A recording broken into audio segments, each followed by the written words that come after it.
Бетемген қызы, Қарағия ауданы Жетібай ауылының айналайын бөбекжайының тәрбиешісімін. Бұл жердегі менің мақсатым балалардың табиғатты аялау мақсатында өсімдіктерге пайдалы құстарды қорғауға, әдемі өсімдіктерді өсіруге, сондай мақсатта балалардың қызығушылық сезімін ояту мақсатында осы гидропоника әдісімен балаларды таныстырайын деп отырмын. Қазір осы гидропоника әдісін пайдаланып тұқымдарды егеміз. Біз бұл жерде әртүрлі укроптың, руколаның тұқымдары бар. Біз қазір осыны топырақсыз судың ертісіне егеміз. Бұл жерде Айша Бибі, сенің алдында шыны мақта, ал Айсұлтан, сенің алдында мақта, және сенің алдында шыны мақта.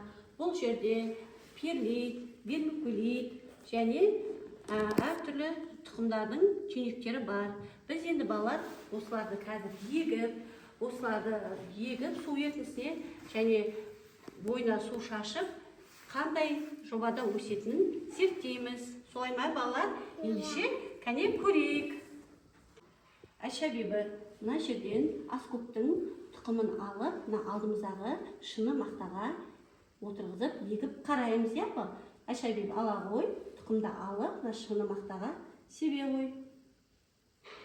Себеміз. Себеміз.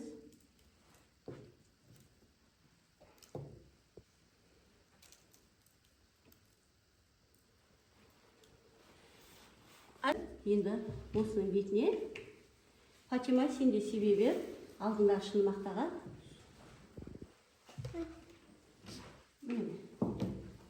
Себеміз.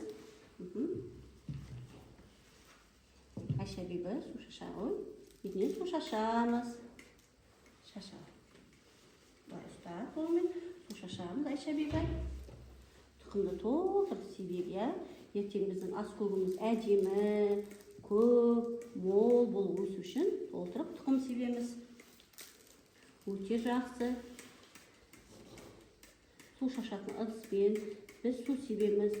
Бұны 2-3 күн бақылаймыз.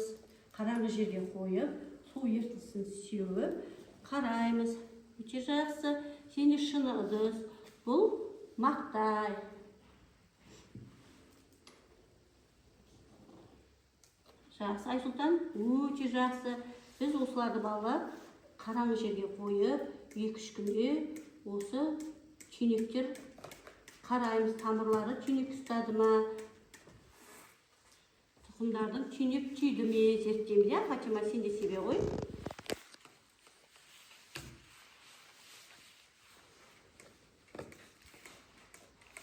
Өте жақсы.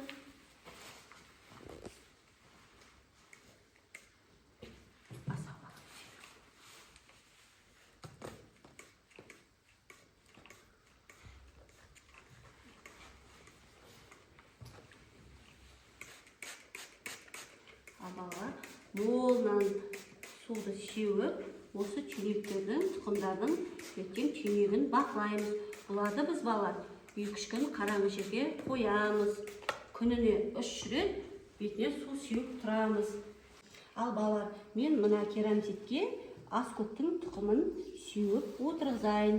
Сендер сияқты су шашып, су ертісін шашып, мол су ертісін шашамыз, балалар, су шашамыз. Енді біз балалар осы еккен дәндерімізді 2-3 күн қараңғы жерге қоямыз. Күніне 3 рет су сеуіп тұрамыз. Енді осыны тексеріп көрейік. Фатима, мына вермикулитті мына ысқа сала ғой. Мына горшокке саламыз. Енді осыған чия дәнін ек көрейік. Фатима, чияның үстіне толтырып, мол қылып сеп вермикулитке.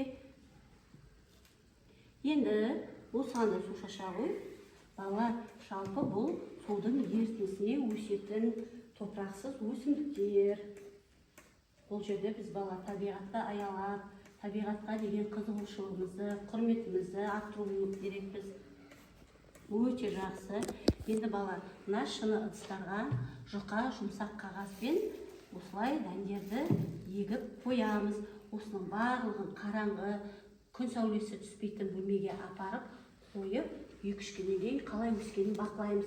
Солай ма, Айсұлтан? Көрейік, Айша бибі, Фатима, сіздерге ұнады ма? Иә, ендеше көрейік. Ал балалар, осы 2-3 күндікте сендердің еккен тұқымдарында қараңдар, қандай әдемі болып, гүлденген, бүршік жарайын деп тұр. Тұқымдары, міне қараңдар балалар, тұқымдардың бәрі бүршік жарған, тамырланған жұмсақ қағазға. Көрдіңдер ме? Фатима, сенің еккен қандай әдемі болды? Бұл чия тұқымы, чия аскөгіміз, солай ма, Айша бибі? Көрдіңдер ме балалар? Яғни топырақсыз да су ертіндісімен біздер әдемі өзімізге керек өсімдіктерді еге алады екенбіз, солай ма? Ары қарай да егіп дамытайық. Балалар, сендер біздің еліміздің болашақ елімізге, жерімізге әдемі көгалдандыру мақсатында әдемі отырғызатын болашақ жарқын балаларсыңдар.